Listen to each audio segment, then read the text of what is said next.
Ndëruar, do të jemi në hapësirën e intervistës për të fokusuar tek protesta kombëtare opozitës ditën e sotme në ora 17 në bulevardin Dëshmorët e Kombit. Unë kam një lidhje direkte deputetin e Partisë Demokratike Luan Baçi. Zoti Baçi, përshëndetje.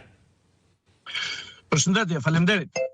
Cili është angazhimi i pjesës Juglindjes, sigurisht ku duhet të fus Fierin, Vlorën, por jo vetëm për pjesëmarrjen këtë protestë, duket si një ndër qarqet apo pozitat geografike më të vjedhura, nëse mund ta quajmë kështu, me rrugët e prishura, me tigrat e zonjës Balluku, me investitorë strategjik, me kullat dhe pasuritë kombëtare që po u rrëmbehen shqiptarëve, mungesa e ujit në Vlorë sigurisht.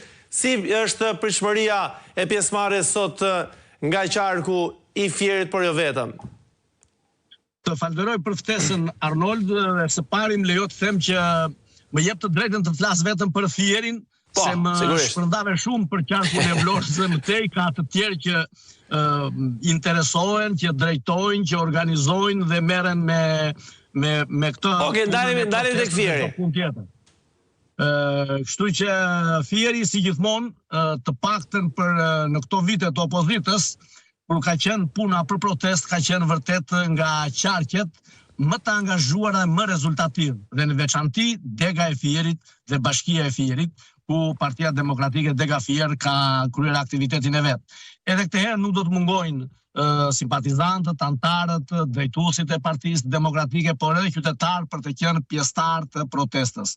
Ka filluar ikja që në mëngjes, madje nga shumë antarë të Partisë Demokratike, nga ata që janë të përhershëm në pjesëmarrjet e protestave dhe që e din mirë vështirësinë që kanë gjatë ditës në rrugë për trafikun e rënduar dhe për vështirësitë e gjetjes së parkimeve në Tiranë për të arritur pastaj në kohë në shesh aty ku zhvillohet protesta.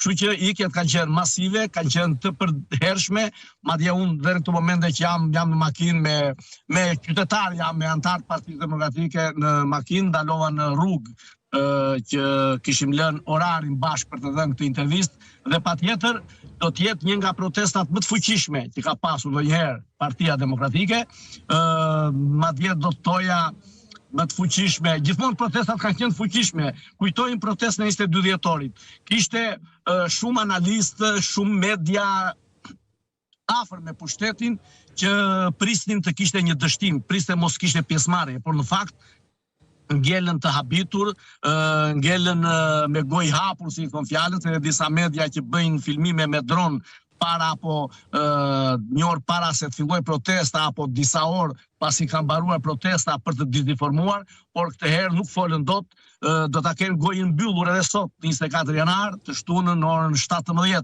te bulevardi Dëshmorët e Kombit, kur protesta do të jetë e fuqishme, do të jetë madhështore, do të jetë e mbushur me qytetarë dhe me demokratë për të treguar fuqinë e madhe të Partisë Demokratike, të opozitës të rëndësishme dhe pakënaqësinë popullore.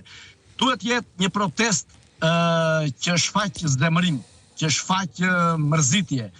Unë e kam thënë edhe herë të tjera, Arnold, më lejo ta them që nuk kam qenë asnjëherë pro protestave me muzikë, me mitingje, pse jo edhe protesta me folës në për podiume.